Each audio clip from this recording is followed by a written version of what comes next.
प्रिय viewers, Urmila Yadav Hindi class से आपका स्वागत करता है। कैसे हैं आप?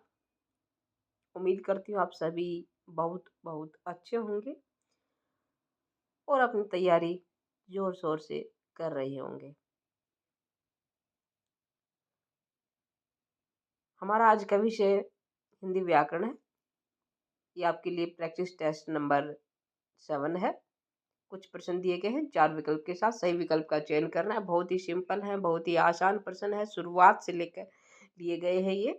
और इसी तरह के प्रश्न परीक्षा में आ जाते हैं जो कभी कभी आपको कंफ्यूज कर देते हैं। आपको कंफ्यूज नहीं होना है, सही उत्तर का चयन करना। आपको बताया जाएगा कि ये प्रश्न का उत्तर आया, क्यों आया, कैसे आया।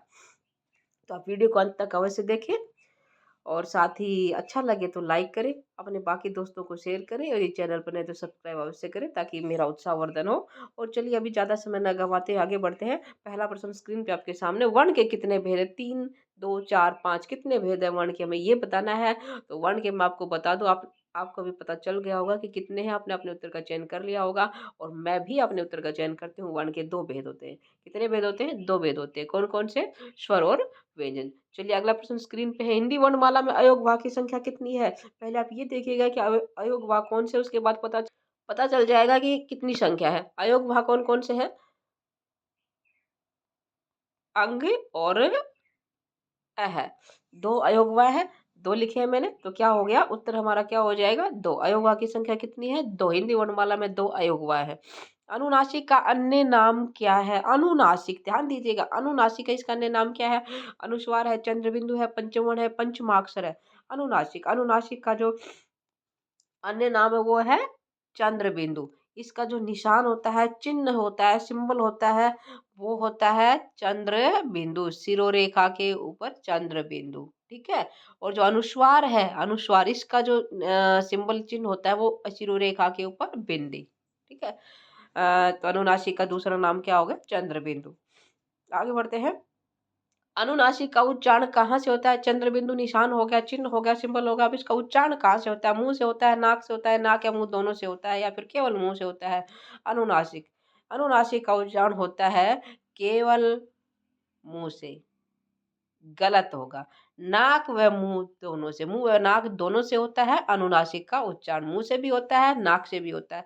जो अनुस्वार है उसका उच्चारण केवल नाक से होता है, ठीक है। किससे होता है? नाक से होता है, अनुस्वार का नाक से।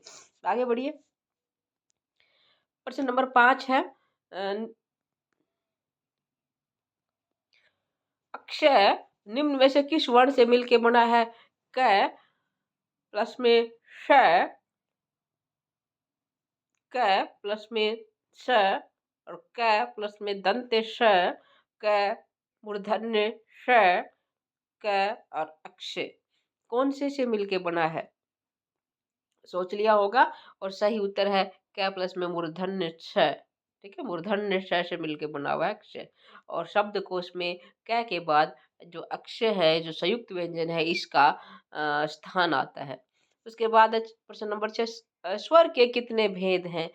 3, 2, 4, 5 कितने भेद है स्वर के? कितने हैं? 3 भेद है। कौन कौन से हैं? 3 भेद है। कौन कौन से हैं? ऋषभ स्वर, दीर्घ स्वर, प्लुत स्वर, 3 भेद है इसके। अगला है, मूल स्वर कितने हैं? मूल स्वर कितने हैं? पहले ये देखिए कि मूल स्वर किसे कहते हैं। अपने आप पता चल जाएगा कितने हैं। 4 है, 3 है, 2 है, 5 है। मूल स्वर किसे कहते हैं? मैं आपको बता दूं मूल स्वर किसे कहते हैं। क्या लिखा मैंने? ऋषभ स्वर को क्या कहते हैं? मूल स्वर। और ये कितने हैं? 4 है। अब ये भी बता दूं कौन कौन से हैं 4? अ, ई, ओ और री। ये 4 क्या है? मूल स्वर है, ठीक है। चलिए आगे बढ़ते हैं। संधि स्वर किसे कहते हैं? दीर्घ स्वर, प्लुत स्वर, ऋषभ स्वर और स्वर संधि को संधि स्वर किसे कहते हैं? क्या उत्तर होगा आपको? ऐसे स्वर नहीं, क्योंकि इनको तो मूल स्वर कहते हैं। ये तो नहीं होगा। स्वर संधि, ये संधि पे आ गया, ये भी नहीं होगा। प्लुत स्वर और दीर्घ स्वर इन दोनों में से कोई एक है। अब आपका कौन सा है? लॉक कर लिया। चलिए अब मैं लॉक करती हूँ अपना। दीर्घ स्वर को संधि स्वर कहते हैं। अब इनको संधि स्वर क्यों कहते हैं? संधि का अर्थ क्या होता है? मेल होता है। और स्वर में मेल की बात कहाँ से आ गई? कहाँ से आई? क्योंकि जो दीर्घ स्वर हैं वो दूसरे स्वर से मिलके बने हुए हैं, इसलिए क्या हो गया, इनको संधि स्वर भी कहते हैं। जैसे उदाहरण के तौर पे हम लेते हैं, जो ए है ये किससे बना है? ए प्लस में ई, लघु ई से बना है ए। और ए प्लस में दीर्घ ई क्या हो जाएगा? अय हो जाएगा। तो दोनों के मेल से बना न, इसलिए क्या हो गया, नहीं संधि स्वर कहते हैं। ऐसे ही बाकी जो दीर्घ स्वर है सात है वो भी ऐसे ही बनते हैं। ठीक है, चलिए आगे बढ़ते हैं। किसी वर्ण के उच्चारण में लगने वाले समय के अंश को क्या कहते हैं? बहुत महत्वपूर्ण प्रश्न परीक्षा में आया हुआ है। किसी वर्ण के उच्चारण में लगने वाले समय के अंश को क्या कहते हैं? शिरोरेखा कहते हैं, वर्णमाला कहते हैं, मात्रा कहते हैं या स्वर कहते हैं? क्या कहते हैं? क्या कहेंगे? किसी वर्ण के उच्चारण में लगने वाले समय के अंश को क्या कहा जाता है? मात्रा कहा जाता है। क्या कहा जाता है? मात्रा। जो स्वर है उनका प्रयोग मात्रा के रूप में होता है। ये प्रश्न भी आपका बनता है कि स्वर का प्रयोग कैसे होता है, तो क्या बताओगे? मात्रा के रूप में। और ये प्रश्न आपके सामने है ही कि किसी वर्ण के उच्चारण में लगने वाले समय के अंश को क्या कहेंगे? मात्रा कहेंगे। ठीक है। अच्छा, अब किसी ने पूछा था कि शिरोरेखा क्या होती है? शिरोरेखा, शिरोरेखा आपको पता है वर्ण के अक्षर के ऊपर लगी हुई है, तो होती क्या है? क्या बताओगे इसकी परिभाषा? शिरोरेखा किसी भी वर्ण के किसी भी शब्द के ऊपर लगती है, सिर पे लगती है और शब्द को एक दायरे में बांधती है, वो होती है शिरोरेखा। ठीक है, शब्द किस में बन जाएगा? दायरे में बन जाएगा। जैसे लगने, हमने लगने तक शिरोरेखा लगाई है तो ये एक शब्द बन गया है। क्या बन गया? शब्द। इसका दायरा केवल इन तीन वर्णों तक ही है, वाले इसका केवल दो वर्णों तक है। ठीक है, और इसको एक शब्द को एक दायरे में बांध दिया है, इसका अर्थ मतलब निकाल दिया अलग से। अगर हम ये लगाते सभी के साथ ऊपर एक ही शिरोरेखा लगाते, किसी वर्ण के उच्चारण में लगने वाले सभी को कोई स्पेस नहीं देते, सीधी शिरोरेखा करते तो कुछ समझ में नहीं आता, अच्छा नहीं लगता। तो इसने शिरोरेखा ने क्या किया? शब्द को एक दायरे में बांधा। ठीक है, चलिए अगले प्रश्न पे चलते हैं। व्यंजन के कितने भेद हैं? कितने भेद है? तीन है, चार है, दो है, पांच है, कितने भेद हमें ये बताना। व्यंजन के, व्यंजन क्या होते हैं? अब बताते हैं। वर्ण के दो भेद है, स्वर और व्यंजन। व्यंजन क्या होते हैं? जो बिना किसी की सहायता के नहीं बोले जाते, यानी कि स्वर की सहायता से बोले जाते हैं, व्यंजन बोलते हैं। और कितने भेद है इसके हमें भी बताना है। व्यंजन के भेद होते हैं, तीन भेद होते हैं। कितने होते हैं? तीन भेद है। अब आप कहोगे तीन भेद है कौन कौन से, ये भी बता दीजिए। तो मैं आपको बता दूं, तीन भेद है, वो है पहला स्पर्श व्यंजन। स्पर्श व्यंजन, इनकी संख्या होती है 25। ये कैसे होते हैं? मैं तक, कैसे मैं तक 25 होते हैं स्पर्श। किसी ना किसी मुख के भाग को स्पर्श करके छू के बाहर निकलती है प्राणवायु, इसलिए इनको क्या कहते हैं? स्पर्श व्यंजन। इनको वर्गीय व्यंजन भी कहते हैं, क्योंकि ये वर्गों में बटे हुए थे, जैसे वर्ग स्वर्ग, इस तरह 5 वर्गों में बटे हुए होते हैं। वर्गीय व्यंजन भी इनको कहते हैं। दूसरा भाग है इसका अंतस्थ व्यंजन। कौन सा है? अंतस्थ व्यंजन। अंतस्थ व्यंजन कितने हैं? चार है। कौन कौन से हैं अंतस्थ व्यंजन? य, र, ल, व। ठीक है, ये इनका स्थान बीच में होता है, ना स्वर है ना व्यंजन है, बीच में स्थिति होती है, कोई इसलिए इनको क्या कहते हैं? अंतस्थ व्यंजन। अंतस्थ यानी कि बीच में स्थित। ठीक है, और जो अंतिम है, तीसरा भेद है, वो क्या है? ऊष्म व्यंजन। ऊष्म व्यंजन, ये कितने हैं? ये भी कितने हैं? चार है। कौन कौन से हैं? श, श और श, और साथ में चौथा है। ठीक है, चार उसमें इनका जो उच्चारण है, वो उच्चारण करते समय प्राण वायु रगड़ के साथ, ऊर्जा के साथ, घर्षण के साथ बाहर निकलती है, इसलिए क्या कहते हैं इनको? ऊष्म व्यंजन कहते हैं। उच्चारण करते समय एक सीटी की सी आवाज आती है, ऊष्मा निकलती है। ठीक है, इसलिए ऊष्म व्यंजन कहते हैं। तो कितने भेद हो गए हैं? तीन भेद हो गए हैं। कौन कौन से? स्पर्श व्यंजन, अंतस्थ व्यंजन और ऊष्म व्यंजन। बाकी जो संयुक्त व्यंजन है, द्विगुण व्यंजन है, उत्क्षिप्त व्यंजन है, ये तो हिनी के अंदर आ जाएंगे। ठीक है, तो जो मेन भेद है वो कितने हैं? तीन है। अगला प्रश्न है, व का उच्चारण स्थान क्या है? दंतोष्ठ है, कंठोष्ठ है, या दंते, या तालव्य? क्या है? व का उच्चारण स्थान क्या है? आपने बोला व, पता चल गया होगा उच्चारण स्थान क्या है, तो क्या हो जाएगा? दंतोष्ठ, यानी कि दंत और ओष्ठ। ठीक है, दांत और होठों का प्रयोग होता है व का उच्चारण करते समय।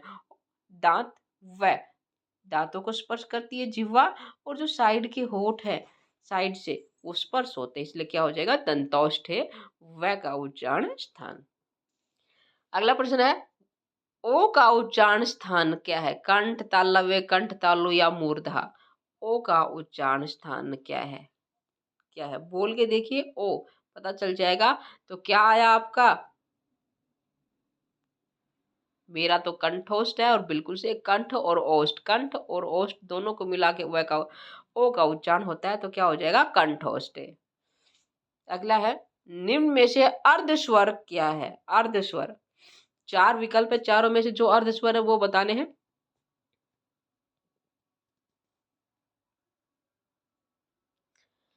य, र, उ, ए, या फिर य, र, ल, व, या ए, ऐ, ओ, औ, या फिर अक्षत्र गे श्र।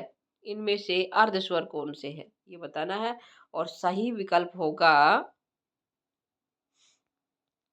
य, र, ल, व। ये अर्ध स्वर है, ना व्यंजन है ना स्वर है, तो इनको अर्ध स्वर बोला जाता है। और जो वास्तव में मूल अर्ध स्वर है वो ये और वह है।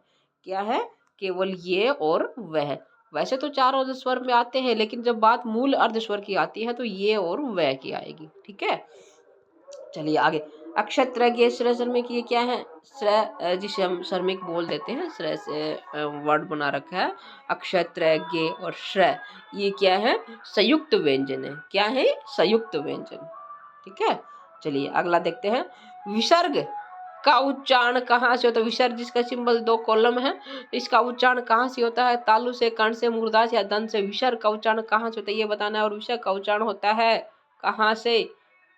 कंठ से होता है। कहाँ से होता है? कंठ से होता है। अगला प्रश्न है, कंपन में पंचम वर्ण बताएं। इसमें विकल्प नहीं है, ऑप्शन नहीं है, आपको बताना है कंपन में पंचम वर्ण कौन सा है। कंपन में पंचम वर्ण कौन सा है? विकल्प नहीं है, फिर भी बताइएगा, कमेंट करके बताइएगा कंपन में पंचम वर्ण कौन सा है। चलिए मैं आपको बता दूं, कंपन में जो पंचम वर्ण है वो अनुस्वार नहीं है। क्या है? मैं है। कौन सा है? मैं है। ठीक है, कैसे? देखिए यहाँ पे कंपन में अनुस्वार से के बाद जो कौन सा वर्ण लगा हुआ है? पै लगा हुआ है। जो पै, पै की लाइन का जो पंचम वर्ण क्या होगा? पै का जो वर्ग है, पवर्ग, उसका क्या होगा? पंचम पै फ ब भ मैं, तो मैं होगा ना। तो यहाँ पे जो पंचम वर्ण क्या आ जाएगा? मैं आ जाएगा। आप ये देखिएगा किस वर्ण से पहले अनुस्वार लगा हुआ है और उसका पंचम वर्ण क्या है, वही अनुस्वार होगा। कंपन में कौन सा हो जाएगा? मैं। अब जैसे हम चंचल देखते हैं। चंचल, अब आप बताइएगा चंचल में पंचम वर्ण क्या है? अनुस्वार जो ये लगा हुआ अनुस्वार, यहाँ पे कौन से अनुस्वार का ही प्रयोग हुआ है या पंचम वर्ण का प्रयोग हुआ है? तो आप यहाँ पे देखिए पंचम वर्ण जो अनुस्वार यहाँ लगा हुआ है वो किससे पहले लगा हुआ है? च से पहले लगा हुआ है। अब जो च्वर्ग आ गया, च्वर्ग का जो पंचम वर्ण क्या होगा? ये होगा। ठीक है, क्या होगा? ये। तो यहाँ पे हमारा जो चंचल है इसको ऐसे भी लिख सकते हैं। एक मिनट। ठीक है, ये जो ये है ये इसका पंचम वर्ण है, लेकिन ये आजकल चलन में नहीं है। कैसे लिखते हैं चंचल को? इस तरह लिखते हैं, अनुस्वार के रूप में। पंचम वर्ण का प्रयोग अनुस्वार के रूप में होता है ना, तो यहाँ पे चंचल। ठीक है, चलिए ये आपका हो गया है। तो आज के प्रश्न यही समाप्त होते हैं। अगली कड़ी में आगे के प्रश्न लेके आएंगे। तब तक आप उर्मिला यादव हिंदी क्लासेस में बने रहेगा। अपना सहयोग स्नेह साथ दीजिएगा। लाइक करें, शेयर करें, चैनल पर नए तो सब्सक्राइब अवश्य करें और बेल आइकन को दबाएं ताकि आपको नोटिफिकेशन मिले, मुझे मोटिवेशन मिले। चलिए फिर मिलते हैं। आपका दिन शुभ हो।